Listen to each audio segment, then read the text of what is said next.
పత్రికల్లో వచ్చిన ప్రధాన వార్తల్ని చూద్దాం. ముందుగా నమస్తే తెలంగాణ చూస్తున్నాం. నమస్తే తెలంగాణలో ఆశపడ్డాం, మోసపోయినాం, కాంగ్రెస్కు ఓటేసి బాధపడుతున్నాం, కాంగ్రెస్ మాటలు నమ్మినాం, ఆ పార్టీకి ఓటేసినందుకు ఇప్పుడు బాధపడుతున్నాం, మళ్ళీ 10 ఏళ్ల కింద గోస అనుభవిస్తున్నాం, రైతు బంధు వస్తలేదు, పండిన పంట కొంటలేరు, పెట్టుబడి కోసం వ్యాపారుల దగ్గరికి పోతే 2% వడ్డీ అడుగుతున్నారు, లేదంటే పంటను వాళ్ళకే అమ్మాలనే షరతు పెడుతున్నారు. కేసీఆర్ ఉన్నప్పుడు మేము ధర నిర్ణయించడంలో ఇప్పుడు వ్యాపారులే ధర నిర్ణయించే పరిస్థితి వచ్చిందంటూ రైతు బుసాపూర్ రైతు ఆవేదన వ్యక్తం చేస్తున్నారు. కాంగ్రెస్ను నమ్మాం, అప్పుడు వాళ్ళు చెప్పినటువంటి మాటల్ని నమ్మి మేము మోసపోయి కాంగ్రెస్కు ఓట్లేసాం, ఇవాళ గోసపడుతున్నామంటూ రైతులు ఆవేదన వ్యక్తం చేస్తున్నటువంటి పరిస్థితి. రైతులకు అనేక హామీలు ఇచ్చి ఉంది కాంగ్రెస్ ప్రభుత్వం. అధికారంలోకి రాగానే మొత్తం రైతుల కోసం, రైతు శ్రేయస్సు కోసం అనేక పథకాలు తీసుకొస్తాం, అనేక విధాలుగా రైతుని ముందుకు తీసుకెళ్లే విధంగా, వ్యవసాయాన్ని బలోపేతం చేసే విధంగా చర్యలు తీసుకుంటామన్నారు. సో రైతు బంధు లేదు, రైతు బీమా లేదు, తర్వాత కొనుగోళ్లకు దిక్కు లేదు. ఇట్లా రైతాంగం చాలా తీవ్రంగా ఇబ్బందులు పడుతూ ఆత్మహత్యల బాట పడుతున్నటువంటి పరిస్థితి.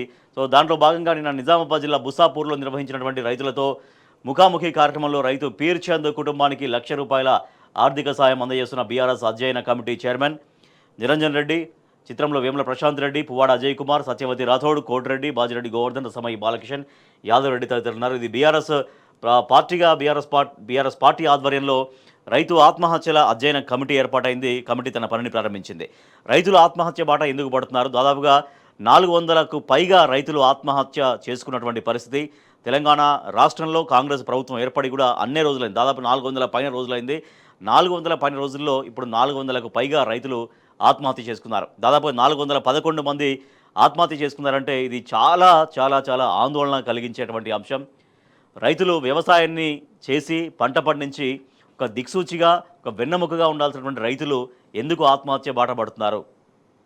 రైతులు ఎందుకు ఆత్మస్థైర్యం కోల్పోతున్నారు? సో సమగ్రంగా అధ్యయనం చేసేందుకు బీఆర్ఎస్ పార్టీ ఆధ్వర్యంలో రైతు ఆత్మహత్యలు ఎందుకు జరుగుతున్నాయనే దానిపైన ఒక అధ్యయన కమిటీ తన పనిని ప్రారంభించినటువంటి పరిస్థితి.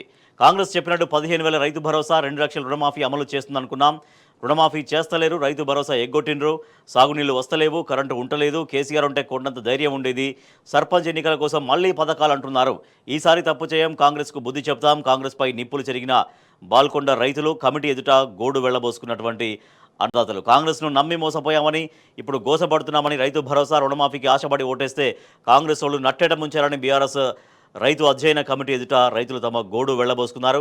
కేసీఆర్ ఉన్నప్పుడు కొండంత ధైర్యంగా ఉండేదని, ఇప్పుడు ఆ ధైర్యాన్ని కోల్పోయామని ఆవేదన వ్యక్తం చేస్తున్నారు.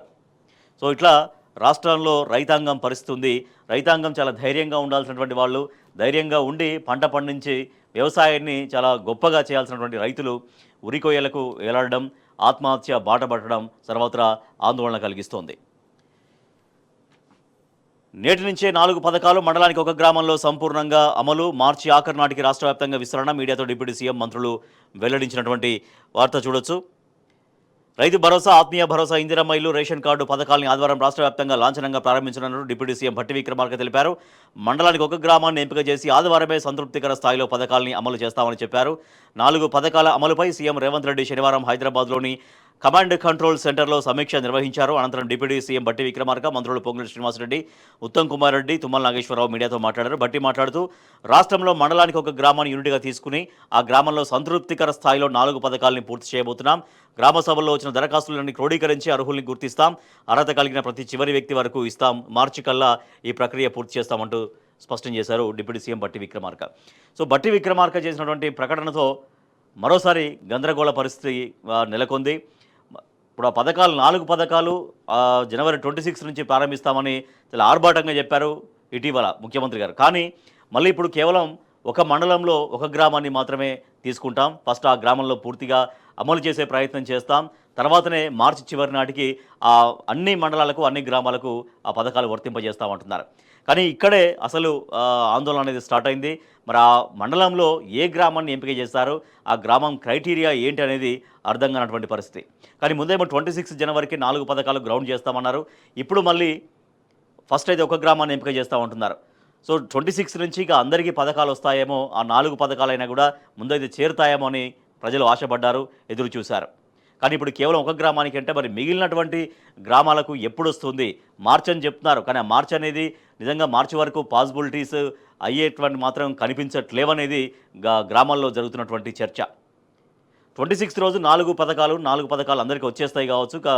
అభ్యర్థుల మన అర్హుల లిస్ట్ ఎవరైతే ఉంటాయో ఆ లిస్ట్ మొత్తం బహిరంగపరుస్తారేమో, అందరికీ ఆ పథకాలు అందుతాయేమో అని చాలా ఆశగా జనం ఎదురు చూశారు. ఇప్పటికే సంవత్సరం కంప్లీట్ అయిపోయింది. రెండవ సంవత్సరం కూడా దాదాపు ఒక 1 మంత్ కంప్లీట్ అయిపోయింది. సెకండ్ మంత్ కూడా స్టార్ట్ అవుతున్న పరిస్థితి. సో ఇంకా ఇప్పటికే బాగా ఆలస్యమైంది కాబట్టి ఇక 26 నుంచి అన్ని పథకాలు వచ్చేస్తాయేమో ప్రభుత్వం ముందు నుంచి చెబుతున్నట్టు అనుకున్నారు. కానీ మళ్ళీ పైలట్ ప్రాజెక్టుగా ఒక్కొక్క గ్రామాన్ని ఎంపిక చేయడం అంటే ఆ గ్రామాల ఎంపిక ఎట్లా కావాలి, ఆ గ్రామాల ఎంపిక తర్వాత మిగిలిన గ్రామాలు, మిగిలిన ప్రజలు ఎప్పుడు ఆ లబ్ధిదారుల ఎంపిక ప్రక్రియ కంప్లీట్ చేస్తారు. ఇది మళ్ళీ ఒక కాలయాపనకు మాత్రమే ఈ రకంగా ప్రభుత్వం ఒక అనాలోచిత విధానాన్ని అవలంబిస్తున్నటువంటి విమర్శలు వస్తూ ఉన్నాయి. సో ఇందాక మనం చూసినట్టుగా కౌలు రైతు అంటే కన్నీటి సాగరం, అంటే రైతులు ఎట్లా ఇబ్బందులు పడుతున్నారు అనేది. 8 లక్షల అప్పు కట్టలేక కౌలు రైతు ఆత్మహత్య, 2 కూతుళ్లను సాకేందుకు అష్టకష్టాలు, కన్నీటిని దిగమింగుతూ బతుకుతున్నాం. రైతు మాఖ్య శ్రీనివాస్ భార్య లత ఆవేదన. పూర్తి వివరాలు లోపల పేజీలో మనం చూడొచ్చు. ఇప్పటికీ రాలిన మట్టిపూడి 411 మంది, ఉరికొయ్యకు 2 రైతులు, ఆదిలాబాద్లో ఒకరు, పెద్దపల్లిలో మరొకరు. అప్పుల బాధతో రైతులు ఆత్మహత్య బాటపడుతున్నటువంటి పరిస్థితి. సో ఇప్పటికే పథకాల ఆలస్యం అయింది. రైతు బంధు లేక రైతు భరోసా ఇస్తామన్నటువంటి రైతు భరోసా ఇవ్వలేకపోవడంతో రైతులు ఆత్మహత్య బాటపడుతున్నారు. మళ్ళీ ఇవాళ ప్రారంభించబోతున్నటువంటి 4 పథకాలు మాత్రం ఎట్ ఏ టైం అందరికీ కావు, కొందరికే కొన్ని మాత్రమే అనే కంక్లూజన్ ప్రభుత్వం ఇచ్చేసింది. సో మిగిలిన అంటే లాంఛనంగా ప్రారంభించడం మాత్రమే ప్రారంభిస్తారు. ఇప్పుడు రుణమాఫీది ఎట్లా అయితే అయిందో ఆ రుణమాఫీ మొత్తం అయిపోయింది, అందరికీ అయిపోయిందని ప్రభుత్వం చెప్తున్న మాట. కానీ చాలామంది, కొన్ని లక్షల మంది రైతులకు రుణమాఫీ కాక ఇంకా ఇబ్బంది పడుతున్నారు. ముఖ్యమంత్రి ఏమో సంపూర్ణంగా రుణమాఫీ అయిందని చెప్తున్నారు. కానీ చాలామంది మంత్రులు ఇక తప్పనిసరి పరిస్థితుల్లో, వాస్తవాన్ని ఒప్పుకోక తప్పని పరిస్థితుల్లో రుణమాఫీ చాలామందికి కాలేదంటూ మంత్రులు మాట్లాడుతున్న పరిస్థితి. ఇటీవల స్వయంగా మంత్రి దామోదర్ రాజనరసింహ కూడా రుణమాఫీ చాలామందికి కాలేదు అని ఆయన ప్రజల ముందు అంగీకరించినటువంటి పరిస్థితి. సో అదేవిధంగా ఈ పథకాల అమలు కూడా ఉండే అవకాశం ఉంది. ఈ 4 పథకాలు ఏవైతే ఉన్నాయో వాటి నుంచి ప్రారంభమయ్యేటి కేవలం ఒక్కొక్క గ్రామం అంటున్నారు. ఆ గ్రామం తర్వాత మరి వాటి పరిస్థితి ఎట్లా, వాటి అమలు అనేది నిజంగా చివరి వ్యక్తి దాకా చేరుతాయా లేవా అన్నటువంటి ఆందోళన సర్వత్రా వ్యక్తమవుతోంది. కాంగ్రెస్ పాలనలో రైతు అనాథ, రోజుకొకరు చొప్పున బలవన్మరణం, ఆదుకునే దిశగా చొరవ చూపని సర్కార్, రాష్ట్రంలోని కాంగ్రెస్ బీజేపీ వేరువేరు కాదు అంటూ మాజీ మంత్రి నిరంజన్ రెడ్డి ఆగ్రహం వ్యక్తం చేస్తున్నారు. నదీ జలాలు లేకుంటే బతుకే లేదు, రేవంత్ పాలనపై సర్వత్రా అసంతృప్తి. రైతు ఆత్మహత్యల అధ్యయన కమిటీ చైర్మన్ నిరంజన్ రెడ్డి నిజామాబాద్, ఆదిలాబాద్లో నిన్న కమిటీ పర్యటించింది. సో ఇటీవల ఆత్మహత్య చేసుకున్నటువంటి రైతులకు సంతాపాన్ని ప్రకటించినటువంటి బీఆర్ఎస్ రైతు అధ్యయన కమిటీ సభ్యులందరూ కూడా మనం చూస్తున్నాం. నిజామాబాద్ జిల్లా బుసాపూర్లో రైతు అధ్యయన కమిటీతో జరిగిన ముఖాముఖి కార్యక్రమానికి హాజరైనటువంటి నేతల ఫోటో మనం చూస్తున్నాం. ఆశపడ్డాం, మోసపోయామంటూ రైతులు కమిటీ ఎదుట బాధలు ఏకరువు పెడుతున్నారు. కలిసి పోరాడతాం, అసెంబ్లీ ఎన్నికల్లో కాంగ్రెస్ చేతిలో మోసపోయాము, తాము మళ్ళీ మోసపోయేందుకు సిద్ధంగా లేమంటూ రైతులు తేల్చి చెబుతున్నటువంటి పరిస్థితి. కృష్ణా గోదావరి లేకపోతే తెలంగాణకు బతుకు లేదు, కృష్ణా గోదావరి లేకపోతే తెలంగాణకు బతికేలేదంటూ నిరంజన్ రెడ్డి చెప్పారు. నీళ్లు ఎట్లా దాఖలు పరుచుకోవాలో వారికి తెలియడం లేదని విమర్శించారు. నీళ్లను దక్కించుకునేందుకు గట్టి ప్రయత్నాలే జరగడం లేదంటూ ఆయన చెప్పారు. కాంగ్రెస్ బీజేపీలు దొందే, రాష్ట్రంలో 2 పార్టీలు ఒకటే అంటూ ఆయన విమర్శించారు. ఇక ఆత్మహత్య చేసుకున్నటువంటి రైతు కుటుంబాన్ని ఓదార్చారు మాజీ మంత్రి సత్యవతి రాథోడ్. రైతుల మరణాలు కలిచివేస్తున్నాయంటూ ఆమె బాధపడ్డారు. రేవంత్ రెడ్డి సమాధానం చెప్పాలి. దేశంలో రైతుల ఆత్మహత్యలు పూర్తిగా తగ్గిన ఏకైక రాష్ట్రం తెలంగాణని కేసీఆర్ హయాంలో పార్లమెంట్లో కేంద్రమే ప్రకటించింది. అట్లాంటిది ఇప్పుడు రాష్ట్రంలో రైతు ఆత్మహత్యలు ఎందుకు పెరుగుతున్నాయంటూ రేవంత్ రెడ్డిని ప్రశ్నించారు నిరంజన్ రెడ్డి. రైతన్న కడుపులో పుట్టెడు దుఃఖం ఉంది, ఏడాదిగా నలిగిపోతున్న అన్నదాత, కదిలిస్తే కట్టలు తెగుతున్న ఆవేదన. బీఆర్ఎస్ కమిటీ ఎదుట గోడు వెళ్లబోసుకుంటున్నటువంటి అన్నదాతలు. కౌలు రైతు ఇంట కన్నీటి సాగరం, అప్పులు తీర్చలేక రైతు ఆత్మహత్య, కూలితో కుటుంబం గడవని స్థితి. కూతుళ్లను సాకేందుకు కష్టాలు, 8 లక్షల అప్పు అట్టనే ఉంది. కన్నీటితో కాలం వెళ్లదీస్తున్న ఆత్మహత్య చేసుకున్న రైతు మాఖ్య శ్రీనివాస్ భార్య లత ఆవేదన. ఆ రైతు కుటుంబానికి ఇప్పటికీ ఆసరా ఇవ్వని కాంగ్రెస్ సర్కార్. ఉరికొయ్యకు మరో 2 రైతులంటూ ఇక్కడ మనం వార్త చూడొచ్చు. ఆదిలాబాద్లో ఒకరు, పెద్దపల్లిలో మరొకరు. రైతు భరోసా లేక అప్పులు తీరక ఆత్మహత్య, రాష్ట్రంలో కొనసాగుతున్న అన్నదాతల బలవన్మరణాలు. ఇప్పటికీ 411 మంది రైతులు ఆత్మహత్య చేసుకున్నారంటే రైతులు ఎంత దీన స్థితిలో ఉన్నారో అర్థం చేసుకోవచ్చు, ఎంత ఆత్మస్థైర్యాన్ని కోల్పోయి ఉన్నారో అర్థం చేసుకోవచ్చు. వాళ్ళకు నమ్మకం నింపడంలో మేము ఉన్నామంటూ ప్రభుత్వం ఒక అండగా నిలవడంలో పూర్తిగా వైఫల్యం చెందినట్టు కనిపిస్తోంది. ఇక గుండెకు గణతంత్ర ఫలాలు చేరాలి అంటూ బీఆర్ఎస్ అధినేత కేసీఆర్ ఆకాంక్షించారు. గణతంత్ర దినోత్సవం సందర్భంగా బీఆర్ఎస్ పార్టీ అధినేత కేసీఆర్ రాష్ట్ర ప్రజలకు శుభాకాంక్షలు తెలిపారు. స్వతంత్ర భారతదేశంలో ప్రజాస్వామిక స్వయం పాలన అమల్లోకి తెచ్చి భారతదేశాన్ని సార్వభౌమాధికార సర్వసత్తాక గణతంత్ర దేశంగా నిలుపుతూ రాజ్యాంగం అమల్లోకి వచ్చి 76 ఏళ్లు పూర్తయ్యాయని పేర్కొన్నారు. ప్రపంచంలోని అతిపెద్ద ప్రజాస్వామ్య దేశానికి ఆదర్శవంతమైన రాజ్యాంగాన్ని అందించిన రాజ్యాంగ నిర్మాతలకు ఈ సందర్భంగా కేసీఆర్ ధన్యవాదాలు తెలిపారు. స్వేచ్ఛ, సమానత్వం, సౌభ్రాతృత్వం, లౌకికవాద మౌలిక విలువల్ని అనుసరిస్తూ రాజ్యాంగ స్ఫూర్తిని కొనసాగించాలంటూ ఆయన పిలుపునిచ్చారు. మరోపక్క నిన్న ఆయన విషాదంలో మునిగిపోయారు. సోదరి అంత్యక్రియల్లో కేసీఆర్, సకలమ్మ కుటుంబ సభ్యుల్ని ఓదార్చిన మాజీ సీఎం. అంతిమయాత్రలో పాల్గొన్న కేటీఆర్, హరీష్, కవిత సోదరి సకలమ్మ నివాసంలో సోదరీమణుల్ని ఓదారుస్తూ భావోద్వేగానికి గురైన కేసీఆర్. మునిరాబాద్ వైకుంఠధామం వద్ద సోదరి అంత్యక్రియల్లో పాల్గొన్న కేసీఆర్. చిత్రంలో కేటీఆర్, హరీష్ రావు, వద్దిరాజు రవిచంద్ర, దామోదర్ రావు, పల్ల రాజేశ్వరరెడ్డి, మల్లారెడ్డి, రాజశేఖర రెడ్డి, జీవన్ రెడ్డి, ఆర్ఎస్ ప్రవీణ్ కుమార్, ఎర్రోల శ్రీనివాస్ తదితరులు ఉన్నారు. వికసిస్తా విరుచుకుపడతా కరీంనగర్ కలెక్టర్ పోస్టు కలకలం. ఇన్స్టాలో ఎమోషనల్ పోస్ట్ అధికార వర్గాల్లో హాట్ టాపిక్. ప్రోటోకాల్ విషయంలో పొంగులేటి ఆగ్రహం నేపథ్యంలో చర్చనీయాంశం. జాతీయ మహిళా కమిషన్కు బక్కా జడ్సన్ ఫిర్యాదు అంటూ వార్త చూస్తున్నాం. మొన్న కలెక్టర్ను వాటర్ రిడ్యూయింగ్ కామన్ సెన్స్ ఉండదా, ఏమిటిది ఒక పద్ధతి లేదు, పాడలేదు, ఎస్పీ ఎక్కడంటూ కరీంనగర్ మహిళా కలెక్టర్ పమేలా సత్పతిపై రాష్ట్ర మంత్రి పొంగులేటి శ్రీనివాసరెడ్డి తీవ్ర అసహనం, ఆగ్రహం వ్యక్తం చేయడం చర్చనీయాంశమైంది. మహిళా కలెక్టర్ అని కూడా చూడకుండా మంత్రి మాటలు ఉద్యోగుల్లో హాట్ టాపిక్గా మారగా కరీంనగర్ కలెక్టర్ పమేలా సత్పతి శనివారం ఇన్స్టాలో పెట్టిన ఎమోషనల్ పోస్టు కలకలం రేపుతోంది. పొంగులేటి చేసిన వ్యాఖ్యలపై సామాజిక ఉద్యమకారుడు బక్కా జడ్సన్ జాతీయ మహిళా కమిషన్కు ఫిర్యాదు చేశారు. ఇన్స్టాలో కలెక్టర్ ఎమోషనల్ పోస్ట్. ఈ విషయంపై వివిధ రకాల చర్చలు జరుగుతున్న నేపథ్యంలో కలెక్టర్ ఇన్స్టాలో ఎమోషనల్ పోస్ట్ పెట్టారు. నేను మహిళను, సందర్భానికి తగినట్టు ఉంటాను, మండిపడగలను, వికసించగలను, విరుచుకుపడగలను, గడ్డ కట్టిపోగలను, అవసరమైతే కరిగిపోగలనంటూ ఆంగ్లంలో ఆమె పోస్ట్ చేశారు. మొన్న మంత్రి పొంగులేటి శ్రీనివాసరెడ్డి తీవ్రంగా ఆయన రియాక్ట్ అయ్యారు ఆమె పట్ల. సో దానికి ఆమె చాలా హట్ అయినట్టుగా ఆమె ఇండైరెక్ట్గా చెప్పారు. ఆమె ఎమోషనల్ పోస్ట్ పెట్టారు కలెక్టర్. ఇక లక్ష్యాన్ని చేరిన యాదాద్రి పవర్ ప్లాంట్. 2వ యూనిట్ నుంచి 811 మెగావాట్ల విద్యుత్తు కేసీఆర్ ప్రభుత్వ హయాంలో నిర్మాణం. కేసీఆర్ కలల సౌధం నల్గొండ జిల్లా దామరచర్ల మండలంలో ఏర్పాటు చేసిన యాదాద్రి థర్మల్ పవర్ ప్లాంట్ లక్ష్యాన్ని చేరుకుంది. గత బీఆర్ఎస్ ప్రభుత్వం 30,000 కోట్లతో ఏర్పాటు చేసిన 4,000 మెగావాట్ల యాదాద్రి థర్మల్ పవర్ ప్లాంట్లో మొదటగా 2వ యూనిట్ పని ప్రారంభించింది. కేసీఆర్ ప్రభుత్వ హయాంలోనే 90% పనులు పూర్తి చేసుకున్న 2వ యూనిట్ కొన్ని పరిస్థితుల కారణంగా వాయిదా పడింది. నిరుడు డిసెంబర్ 7న సీఎం రేవంత్ రెడ్డి 2వ యూనిట్ ప్రారంభించారు. సో ఇట్లా యాదాద్రి పవర్ ప్లాంట్ లక్ష్యాన్ని చేరినట్టుగా చెప్పొచ్చు. రైతులు చస్తుంటే ఏం చేస్తున్నారు? ప్రభుత్వ యంత్రాంగానికి ఎందుకింత నిర్లక్ష్యం? రైతుల ఆత్మహత్యలపై సర్కారుదే బాధ్యత. 10 లక్షల చొప్పున ఎక్స్గ్రేషియా చెల్లించాలి. వారంలో 4 ఆత్మహత్య బాధాకరం. అధైర్యపడొద్దు, బీఆర్ఎస్ అండగా ఉంటుందంటూ రైతులకు మాజీ మంత్రి హరీష్ రావు భరోసా ఇచ్చారు. సో తెలంగాణ ప్రజాపాలన శకటం మనం చూస్తున్నాం. ఇది లోకం పోకడ పేరిట కార్టూన్ మనం చూస్తున్నాం. నిరసన ధర్నా. ఇది రిపబ్లిక్ డే ఉత్సవాల్లో, గణతంత్ర దినోత్సవ వేడుకల్లో తెలంగాణ ప్రభుత్వం శకటంలో యాక్చువల్గా పరిస్థితి నిరసన ధర్నా ఇట్లా ఉంది పరిస్థితి అనేది ఈ కార్టూన్ మనకు చెప్తోంది. RRRపై రైతుల ఫైర్. భువనగిరిలో రైతుల మహాధర్నా. మొదట అనుమతి ఇచ్చి తెల్లారేసరికి టెంట్ పీకేసినటువంటి పోలీసులంటూ వాళ్ళు RRRలో భూములు కోల్పోతున్న రైతులకు భూమికి బదులుగా భూమిని ఇవ్వాలంటూ మాజీ ఎమ్మెల్యే పైల శేఖర్ రెడ్డి ఆందోళనలో పాల్గొన్నారు. సీఎంవి కుచిత రాజకీయాలు, దిగజారుడు రాజకీయాలు దురదృష్టకరం. బీఆర్ఎస్ నేత దాసోజు శ్రవణ్ ఆగ్రహం వ్యక్తం చేశారు. రోడ్డెక్కిన వేరుశనగ రైతులు. మద్దతు ధర కోసం ఆందోళన. గత వారం క్వింటాల్కు 6,500, ఇప్పుడు 4,500 మాత్రమే. వారంలోనే 2,000 తగ్గడంపై నిలదీత. పరిగి జాతీయ రహదారిపై ఆందోళన చేశారు రైతులు. ప్రజలపై కాంగ్రెస్ సర్కారు కక్ష సాధింపు. మాజీ మంత్రి కొప్పుల ఈశ్వర్ ఫైర్ అయ్యారు.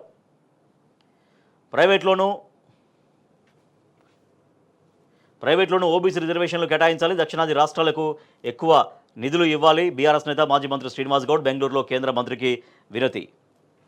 అన్నారం బ్యారేజ్లో సీపేజీని అరికట్టాం. ఎన్డీఎస్ఏ సూచనలు పాటించాం. కాళేశ్వరం కమిషన్ ఎదుట నిర్మాణ ఏజెన్సీ ఆఫ్ఘాన్స్ నివేదన. పూర్తయిన బహిరంగ విచారణ అంటూ ఈ వార్త మనం చూడొచ్చు. ఇక మిగతా పేజీలో వార్తలు చూస్తే ఇందిరమ్మ ఇల్లు వచ్చేనా? తెలంగాణలో ఇళ్ల పథకానికి ఇందిరమ్మ పేరుపై కేంద్రంలోని బీజేపీ సర్కారు విముఖత. పేరు మారుస్తేనే నిధులన్న కేంద్ర మంత్రి బండి సంజయ్.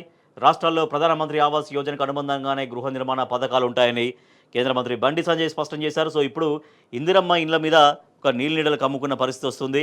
ఎందుకంటే ఇందిరమ్మ పేరు మారిస్తేనే కేంద్రంలోని బీజేపీ ప్రభుత్వం దాని నిధులు కేటాయించే పరిస్థితి ఉందనేది స్వయంగా కేంద్ర మంత్రి బండి సంజయ్ చెప్పినటువంటి నేపథ్యంలో ఇది ఒక ప్రశ్నార్థకంగా మారిన పరిస్థితి. వ్యక్తుల పేరు లేకుండానే హౌసింగ్ స్కీమ్లు. కేంద్రం చీనం పెట్టేందుకు సిద్ధమేనని ఇదివరకే ప్రకటించిన రాష్ట్ర సర్కార్ ఇందిరమ్మ పేరుంటే నిధులు ఇచ్చేది లేదు. కార్డుపై మోడీ ఫోటో లేకుంటే రేషన్ ఇవ్వం. గ్రీన్ కో నుంచి డబ్బులు తీసుకోలేదని ప్రమాణం చేస్తావా అంటూ సీఎంకు బండి సంజయ్ సవాల్ విసిరినటువంటి వార్త చూడొచ్చు. గరీబులకు ఇండ్లు ఇందిరమ్మ పేరు అడ్డంకిగా మారనుందా అంటే గరీబుల ఇండ్లకు ఇందిరమ్మ పేరు అడ్డంకిగా మారనుందా అంటే బీజేపీ మంత్రి బండి సంజయ్ చేసిన వ్యాఖ్యలను బట్టి అవును అని అనిపిస్తుంది. ఇతర రాష్ట్రాల్లో ఎక్కడ లేని విధంగా మన రాష్ట్రంలో పేదల గృహ నిర్మాణ పథకానికి ఇందిరమ్మ పేరు ఖరారు చేయడం వివాదానికి కేంద్ర బిందువుగా మారింది. కేంద్ర గృహ నిర్మాణ పట్టణాభివృద్ధి శాఖ మంత్రి మనోహర్ లాల్ ఖట్టర్ రాష్ట్ర పర్యటన ముగించుకొని వెళ్లిన మరుసటి రోజే ఈ అంశం తెరపైకి రావడం పలు సందేహాలకు తావిస్తోంది. కేంద్ర మంత్రి వెళ్లిన మరుసటి రోజే వివాదం. తాజాగా శుక్రవారం కేంద్ర మంత్రి ఖట్టర్ రాష్ట్ర పర్యటనకు రాగా రాష్ట్రానికి 20 లక్షల గృహాలు మంజూరు చేయాలని సీఎం సహా రాష్ట్ర మంత్రులకు ఆయన విజ్ఞప్తి చేశారు. ఆయన రాష్ట్రానికి చెందినటువంటి కేంద్ర మంత్రి బండి సంజయ్ కరీంనగర్లో ఓ కార్యక్రమంలో మాట్లాడుతూ గృహ నిర్మాణ పథకానికి ఇందిరమ్మ పేరు పెడితే కేంద్రం నుంచి నిధులు ఇచ్చేది లేదు అంటూ ఆయన స్పష్టం చేశారు. వివిధ రాష్ట్రాల గృహ నిర్మాణ పథకాల పేర్లు ఎట్లా ఉన్నాయో చూడొచ్చు. కర్ణాటకలో ఆశ్రయ యోజన, తమిళనాడులో తమిళనాడు హౌసింగ్ బోర్డ్ స్కీమ్, మహారాష్ట్రలో CIDCO city and industrial development corporation, Andhra Pradesh మన ఇల్లు మన గౌరవం. ఇట్లా వ్యక్తుల పేర్లు లేకుండా ఒక వేరే విధంగా అంటే వ్యక్తుల పేర్లు రిఫ్లెక్ట్ కాకుండా ఉన్నటువంటి స్కీమ్లు అనేవి మనం ఇక్కడ మిగతా రాష్ట్రాల్లో మనం చూస్తున్నాం. ఇందిరమ్మ ఇంటి కోసం ధర్నా, అర్హుల జాబితాలో పేరు లేకపోవడంతో ఆందోళన, సర్వే జాబితాలో అవకతవకలు జరిగాయంటూ ఆరోపణ. ఖమ్మం జిల్లా చింతకాని మండలంలో ఒక వ్యక్తి ధర్నా చేస్తున్నటువంటి పరిస్థితి. సర్కారు గుండెల్లో పల్లె మంట, ఉప్పెనల ఊరూరా జన ఆగ్రహం వెల్లుబుకుతోంది. గ్రామ సభల సాక్షిగా వెల్లడైన జన ఆకాంక్ష, కాంగ్రెస్ సర్కారుపై పెల్లుబికిన నిరసన, మంత్రులు కాంగ్రెస్ ప్రజాప్రతినిధుల నిలదీతలు. సో ఎట్లా గ్రామ సభలు జరిగాయో మనం చూసాం. గ్రామ సభల్లో తమ బాధ, తమ ఆగ్రహం మొత్తం వెళ్ళగక్కారు ప్రజలు. గ్రామ సభల్లో అర్హులను కాదని అర్హత లేని వాళ్ళ పేర్లు రావడం, తర్వాత ఎప్పటి నుంచో మేము ఎదురు చూస్తున్నాం, ఎన్నిసార్లు మా దగ్గర అప్లికేషన్లు తీసుకుంటారు, ఎన్నిసార్లు మమ్మల్ని రోడ్లెక్కిస్తారు అంటూ ప్రజలు అక్కడ ప్రజాప్రతినిధుల్ని అధికారుల్ని తీవ్రంగా నిలదీసినటువంటి పరిస్థితి మనం చూసాం. గ్రామాల్లో దౌర్జన్య సభలు, స్థానిక సంస్థల ఎన్నికల ముందు కాంగ్రెస్ జిమ్మికులు, అబద్ధపు మాటలతో ప్రజల్ని మోసం చేస్తున్న సీఎం, కాంగ్రెస్ కార్యకర్తల పోలీసుల వ్యవహారం, రుణమాఫీలో సీఎం మంత్రుల మాటలకు పొంతన లేదు అంటూ మాజీ మంత్రి ఎర్రబెల్లి దయాకర్ రావు ఆగ్రహం వ్యక్తం చేశారు. హన్మకొండ బీఆర్ఎస్ ఆఫీసులో మాట్లాడుతున్న మాజీ మంత్రి ఎర్రబెల్లి, చిత్రంలో దాస్య వినయ్ భాస్కర్, మాజీ ఎమ్మెల్యేలు తాడికొండ రాజయ్య, పెద్ది సుదర్శన్ రెడ్డి, నన్నపనేని నరేందర్. కార్యకర్తలకే పథకాలు ఇస్తే గ్రామ సభలు ఎందుకు? సీఎం మాటలు నీటి మూటలు, పథకాల అమలుపై మంత్రుల తలో మాట, సర్కారుపై తిరగబడుతున్న జనం. ఎమ్మెల్సీ షంబీపూర్ రాజు ఫైర్ అయ్యారు. అధికారుల అర్ధరాత్రి సర్వేలు, ప్రభుత్వ ఆదేశాల మేరకు ఉరుకుల పరుగులు. గణతంత్ర దినోత్సవం రోజున 4 పథకాలను అట్టహాసంగా ప్రారంభిస్తామని గొప్పలు చెప్పిన ప్రభుత్వం అమలు విషయంలో యూటర్న్ తీసుకుంది. మండలానికి ఒక గ్రామాన్ని ఎంపిక చేసి 4 పథకాలని పైలట్గా అమలు చేయాలని నిర్ణయించింది. సో దాంతో అధికారులందరూ కూడా ఉరుకుల పరుగుల మీద అర్ధరాత్రి సర్వేలు చేసినటువంటి పరిస్థితి. ఏ గ్రామాన్ని ఎంపిక చేయాలి, ఆ గ్రామంలో లబ్ధిదారులు ఎట్లా ఎంతమంది ఉన్నారు, ఏ క్రైటీరియా అనేది అర్థం కాక అధికారులు ఉరుకులు పరుగులతోటి అర్ధరాత్రి సర్వేలు చేసినటువంటి పరిస్థితి అంటూ ఈ వార్త మనం చూస్తున్నాం. రైట్, ఇక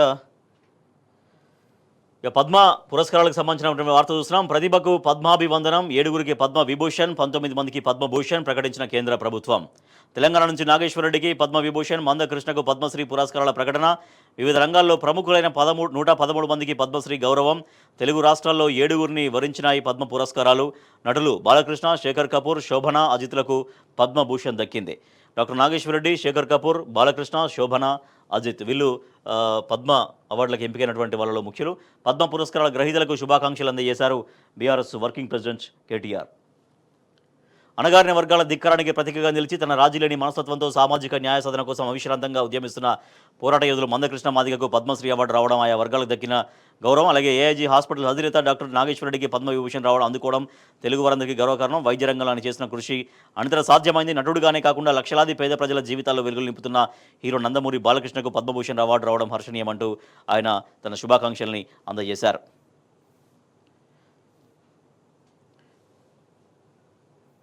రైట్, రాష్ట్రపతి ద్రౌపది ముర్ము ప్రసంగానికి సంబంధించినటువంటి వార్త చూస్తున్నాం. భారతీయులుగా గుర్తింపునకు పునాది రాజ్యాంగమే. ఆర్థిక అభివృద్ధిలో రైతులు, కార్మికుల పాత్ర ప్రశంసనీయమైంది. గణతంత్ర దినోత్సవ సందేశంలో రాష్ట్రపతి ద్రౌపది ముర్ము ఆకాంక్షించారు. భారతీయులుగా మన ఉమ్మడి గుర్తింపునకు బలమైన పునాది వంటిది మన దేశ రాజ్యాంగమని, అది మనందరినీ ఒక కుటుంబంగా కలిపి ఉంచుతుందని రాష్ట్రపతి ద్రౌపది ముర్ము అన్నారు. మన దేశ 76వ గణతంత్ర దినోత్సవం సందర్భంగా ఆమె శనివారం జాతిని ఉద్దేశించి ప్రసంగించారు. 2కి కీర్తి చక్ర, 14 మందికి శౌర్య చక్ర, 942 మందికి పోలీసు పథకాలు, అందులో 12 మంది తెలంగాణ రాష్ట్రవాసులు. రిపబ్లిక్ డే సందర్భంగా కేంద్ర హోంశాఖ ప్రకటన. నగదు బదిలీ ఖజానాకు చిల్లు రాష్ట్రాలకు భారంగా మారి దెబ్బతీస్తున్న ఉచిత పథకాలు 8 రాష్ట్రాల్లో 1.5 లక్షల కోట్లు దాటిన ప్రభుత్వ వ్యయం ఎన్నికల్లో గెలిపే లక్ష్యంగా పార్టీల హామీలపై ఎస్బీఐ సర్వే సార్వత్రిక ఆదాయ బదిలీ పథకం ప్రత్యామ్నాయమని సూచన అంటూ ఈ వార్త చూడొచ్చు.